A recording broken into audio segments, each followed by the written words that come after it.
1,000 years ago, a Turkic people called the Oghaz rode out of Central Asia speaking the language of the steppe, a nomad's tongue built for horsemen and herders, thousands of kilometers from anywhere you'd call the Middle East. They kept moving west. They crossed into an entirely different world. Their descendants built one of the largest empires in human history, the Ottoman Empire, ruling over Greeks, Arabs, Persians, Armenians, and Slavs. They buried their own language under centuries of borrowed Persian poetry and Arabic vocabulary until the people running the empire were speaking something the average person back home couldn't even understand. And somehow, at the end of all of it, after the migration, the empire, the centuries of foreign influence, they were still speaking the same language they started with.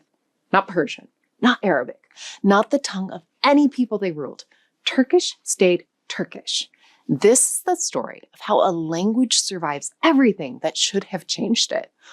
This is a story about identity, about what actually makes a language itself and what it holds on to, that when every force around you is pushing you to become something else.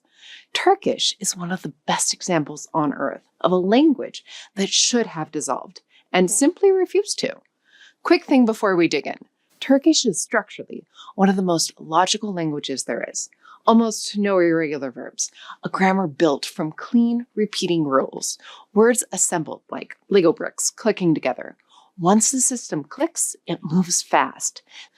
To understand how Turkish stayed Turkish, you have to know where it came from, and it's nowhere near the Middle East. Turkish belonged to the Turkic language family, a group with no connection to Arabic, no connection to Persian, and no connection to Indo-European languages of Europe and India.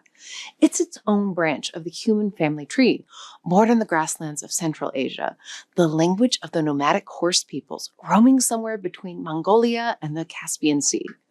Its closest living relatives are still out there, scattered across that vast region.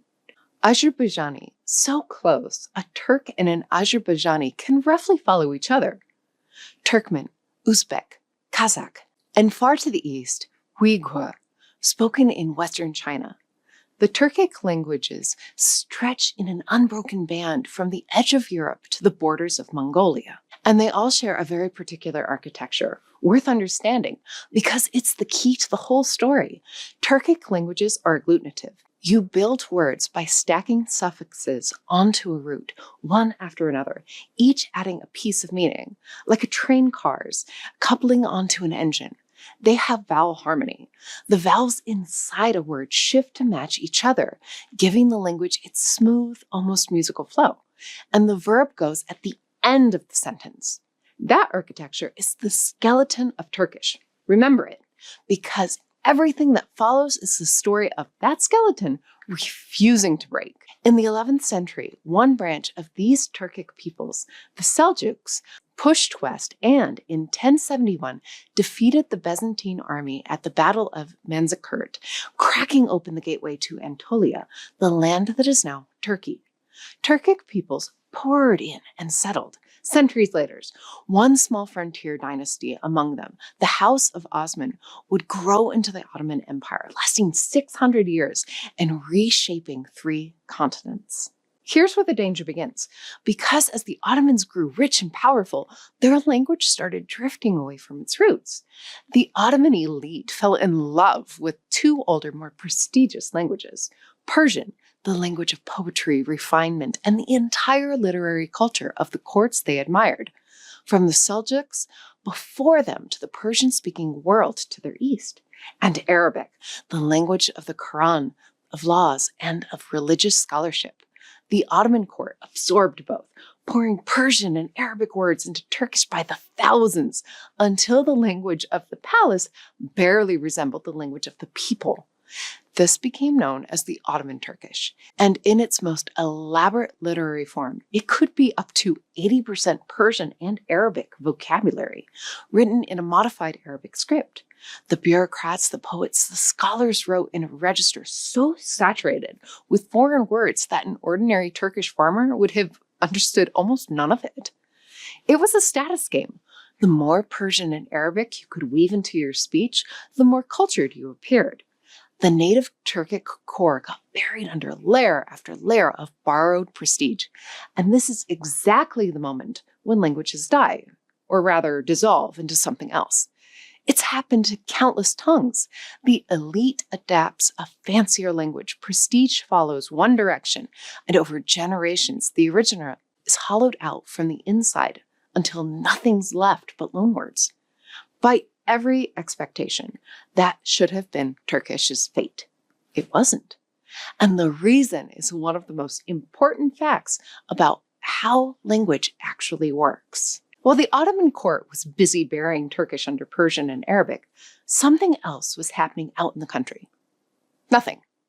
The peasants of Anatolia, the farmers, the shepherds, the tradespeople, the overwhelming majority of everyone, never spoke that ornate palace language.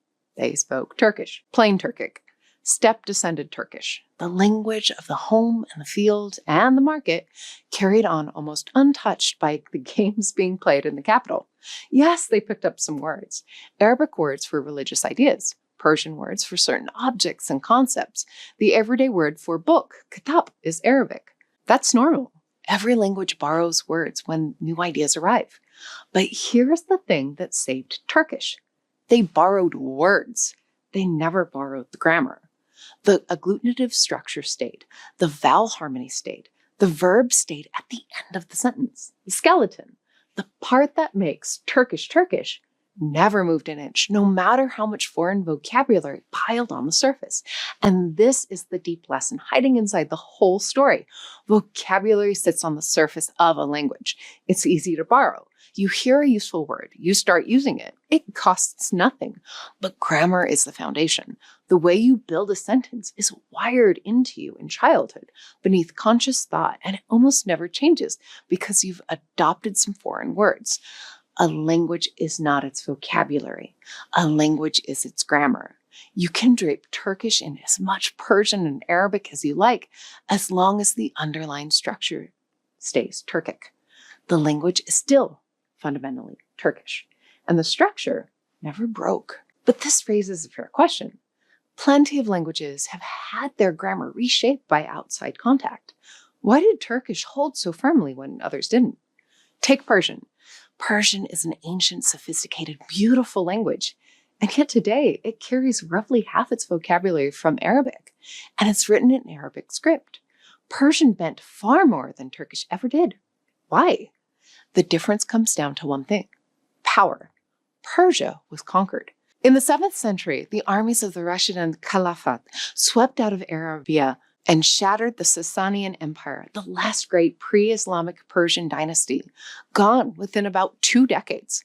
For generations afterwards, Persians lived under Arab rulers, the Umayyads, then the Abbasids, whose language carried all the prestige and authority. When you're the subordinate, when the people above you speak another language, your own language bends towards theirs. It's almost gravitational. That's how New Persian ended up written in Arabic letters, have its vocabulary borrowed from its conquerors. The Turks were never in that position. The Oghuz and the Seljuks and the Ottomans who came after them weren't conquered and absorbed. They were the conquerors. They built the empire. They sat at the top of it. The Turkish-speaking Ottoman Sultan didn't answer to anyone who spoke Persian or Arabic. He ruled over the people who did, including the Arab heartlands themselves. And when you're the one in charge, you have no reason to surrender your language. You borrow the fashionable words because they're fashionable, but you never give up the language itself because nothing is forcing you to. That's the insight that explains the whole thing. And it's far bigger than Turkish. You can see the same pattern in India, where the Persian-speaking Mongol court turned the local language into Urdu, soaked in Persian and Arabic. Languages don't bend towards the cultures they admire. They bend towards the people they have to obey. Turkish stayed Turkish because the Turks never had to obey anyone. The structure held because the people holding it were never beneath anyone who could break it. And then, in the 20th century, Turkish did something almost no language has ever done. It went into reverse. The Ottoman Empire collapsed after the First World War, and out of its ruins in 1923 rose the modern Republic of Turkey under Mustafa Kemal Ataturk. Ataturk looked at the old Ottoman language, that Persian and Arabic-soaked court tongue, written in Arabic script, and decided to strip it back down to its Turkic core. What followed was one of the most aggressive language reforms in history. In 1928, almost overnight, Turkey abolished the Arabic script and replaced it with a brand new Latin alphabet built specifically for Turkish sounds. An entire nation had to relearn how to read and write. Within a generation, centuries of Ottoman writing became unreadable to ordinary people. Then came the words. Ataturk's government founded the Türk Dil Kurumu, the Turkish Language Association, with a mission to hunt down Persian and Arabic loanwords and replace them with Turkic ones. They revived forgotten words from the old steppe heritage.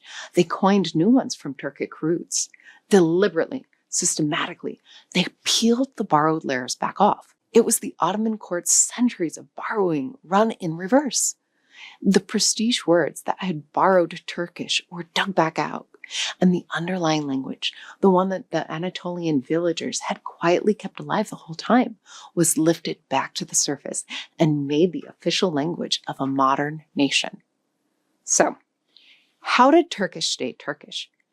Partially because the people at the bottom, the Anatolian farmers and shepherds who never stopped speaking it, who held the grammar steady for centuries, while the Ottoman elite played with foreign words on top.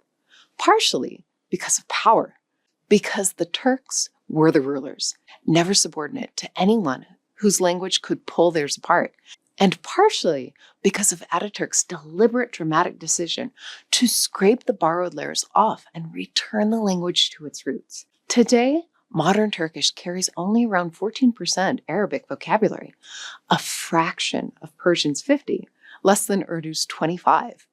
Of all the major languages that spent centuries surrounded by Persian and Arabic, Turkish held its ground the hardest. And the reason matters far beyond Turkey. It tells you what a language actually is. Not its words. Words come and go, borrowed and discarded, drifting in and out with fashion and power. A language is its bones, its grammar, its structure, the deep architecture ordinary people carry without thinking and pass to their children without trying. The Olgas carried that architecture out of Central Asia 1,000 years ago. The Ottomans wore Persian and Arabic over it like borrowed clothes for a few centuries. And then Ataturk's republic took the clothes off. Underneath, it had been the language of the steppe the entire time.